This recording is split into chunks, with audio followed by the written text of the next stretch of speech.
मेहनत, दर्द और तकलीफ से ही सफलता मिलती है। कई बार जब लोग जीवन में काम करना शुरू करते हैं तब उन्हें बहुत ज़्यादा दर्द होता है, तकलीफ होती है, उन्हें बहुत ज़्यादा मेहनत करना पड़ता है और ये बात उनसे बर्दाश्त नहीं हो पाती है। उनका शरीर जवाब दे देता है और वो उस काम को छोड़कर किसी और तरकीब से सफल होने का प्रयास करते रहते हैं।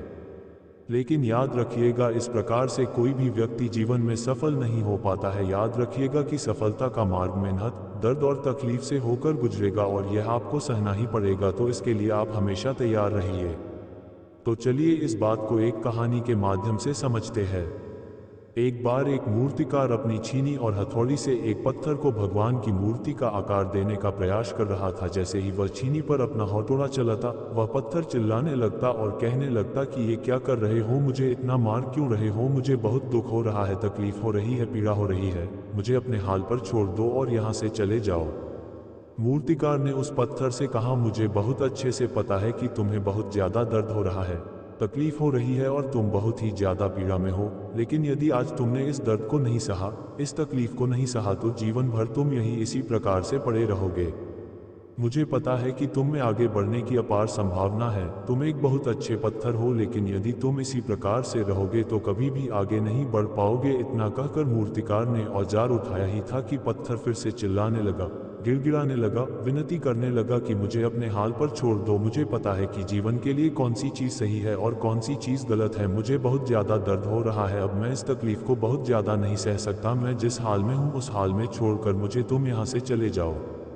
उस मूर्तिकार ने फिर से उस पत्थर को समझाने की कोशिश की, ज़्यादा अधीर मत बनो और अपने सब्र को बनाए रखो, थोड़ी देर और इस दर्द को सहो। यदि इस दर्द को सह लिया तो मैं भगवान की मूर्ति के रूप में तुम्हारी स्थापना करवाऊंगा और फिर दूर दूर से लोग तुम्हारी पूजा करने आएंगे, पंडित और लोग तुम्हारी सेवा करेंगे।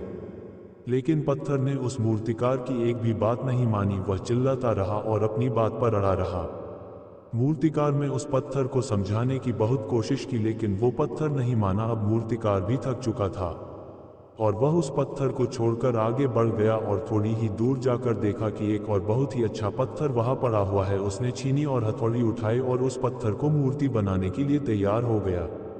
मूर्तिकार ने छीनी और हथौड़ी का वार दूसरे पत्थर पर जारी रखा। दूसरे पत्थर को भी दर्द हुआ, तकलीफ उसे भी हुई, लेकिन उस पत्थर ने बर्दाश्त कर लिया और देखते ही देखते थोड़ी समय के बाद उस पत्थर ने भगवान की मूर्ति का रूप धारण कर लिया। थोड़ी दिन बाद उस मूर्ति की एक मंदिर में स्थापना हो गई। धीरे धीरे करके लोग वहां पूजा पाठ करने आने लगे, लोगों की मन्नतें वहां से पूरी होने लगी और वह मंदिर बहुत ही ज्यादा प्रसिद्ध हो गया। अब धीरे धीरे करके दूर दूर के गांव से लोग वहां पूजा पाठ करने आने लगे। फिर एक दिन उस पत्थर को उसी मंदिर में लाया गया और उसे एक कोने में रख दिया गया। अब लोग आते और उस पर नारियल फोड़ते। ये कोई और पत्थर नहीं बल्कि वही पत्थर था जिसने दर्द को नहीं सहा था। अब वो पत्थर मन ही मन बहुत ज्यादा पछता रहा था, दुखी हो रहा था और अपने आप से कह रहा था कि काश मैंने उस दिन उस दर्द को, उस तकलीफ को सह लिया होता तो आज लोग मेरी भी पूजा करते।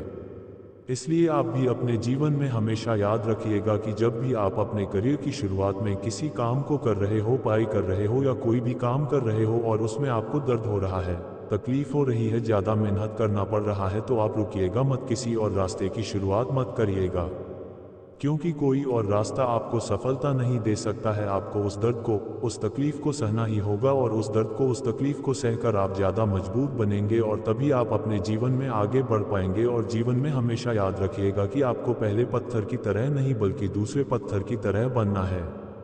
यदि ये कहानी आपको पसंद आई हो और इससे कोई सीख मिली हो तो अपने दोस्तों और अन्य लोगों के साथ शेयर जरूर करिएगा और हमारे चैनल को सब्सक्राइब करके बेल आइकन दबाना ना भूलिएगा, जिससे कि हमारे आने वाले वीडियो की नोटिफिकेशन आपको सबसे पहले मिल सके। वीडियो पूरा देखने के लिए आपको मनोज दुबे की तरफ से धन्यवाद।